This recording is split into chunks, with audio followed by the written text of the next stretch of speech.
Yo, this is Deadman from dagblog.com. Today's buzz, February 10th, 2009, is going to be focused on one thing only, and that's Timothy Geithner's Financial Stability Plan, announced today. It is of utmost importance to this nation's economy, and unfortunately, I have a lot of problems with it. My biggest complaint by far is that it is sorely lacking in specifics and details, and my friends, the devil is in the details. Sounding like John McCain there, but it is true. We are talking about spending huge sums of taxpayer money. These are only estimates, but just from the numbers that he's thrown out there, we are talking about clearly at least a couple of $1 trillion in taxpayer money, probably more, in terms of fighting the problems we're facing. And I just don't understand what the rush was to announce this plan without having a specific framework in place in terms of how to implement it. It makes absolutely no sense to me. It's just a continuation of some of the disastrous steps of last year in terms of not really knowing exactly how we're going to deal with our situation. But at least last year, we had the immediate prospect of a financial collapse and crash. And this year, again, things are relatively stable, not great, but relatively stable. So there was time to really hammer out some of these details in a more specific fashion than was done here. Let's just talk quickly about the specific components of Geithner's plan. The first thing he wants to do is put banks through what he called the stress test, which is really to try and determine what the financial situation of these banks truly is. How bad is it? And then for the worst institutions to inject capital from the Treasury to help stabilize them before the second part of this plan can be put into action. The problem I have is that when you put these banks through a stress test, when you really try and get a sense of how much these toxic assets are worth, I think you're going to find out that a lot of these banks are practically insolvent. So how do you stabilize an insolvent institution? It's going to be very tough for them to do. If they're successful, though, that part two comes into play, and part two is even worse, frankly. It's an investment fund whose purpose will be designed to buy these assets at some level, which will hopefully be a fair value for them. But the problem with this fund is it's going to somehow be a private-public investment fund, where the government is going to be working in tandem with private equity, hedge funds, private capital to value these assets and then purchase them. No details in terms of what the structure is going to be, but I can tell you my biggest concern is that whenever government works with private enterprise when it comes to investing, the government loses. The taxpayer loses.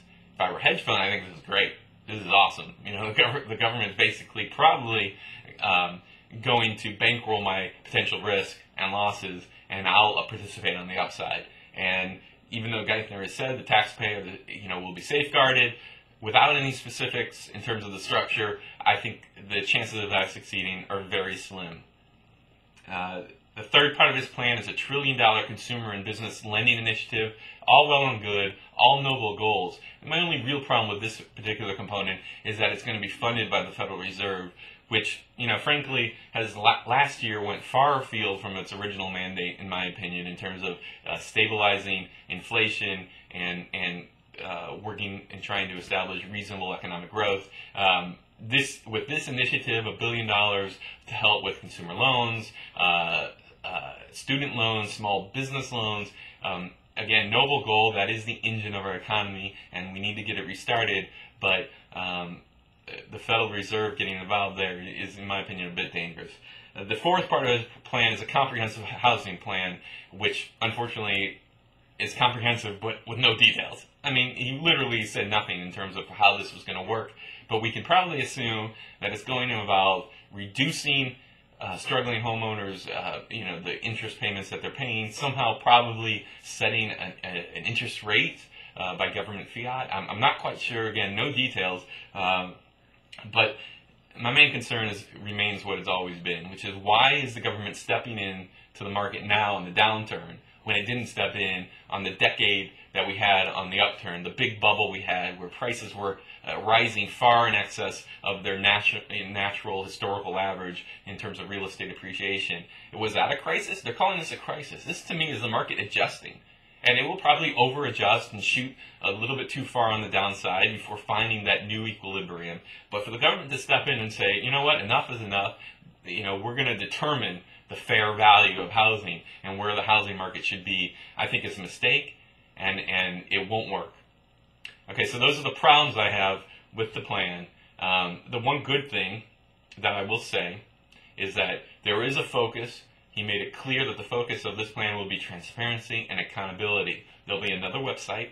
The Obama administration loves those websites, but that will track the plans that are being put in place, dollars that are being spent, and hopefully give the American people some comfort that the money is being spent wisely, that it's being spent effectively, and that there isn't a lot of fraud or waste going on. That is a noble goal, and that is a key goal, transparency and accountability. So I applaud Geithner and the Obama administration for that. But as far as the rest of it, we need details, and we don't have them. And until we get them, I think a lot of this uncertainty and a lot of the troubles we're facing now will continue. Okay, that's it for today. Thanks.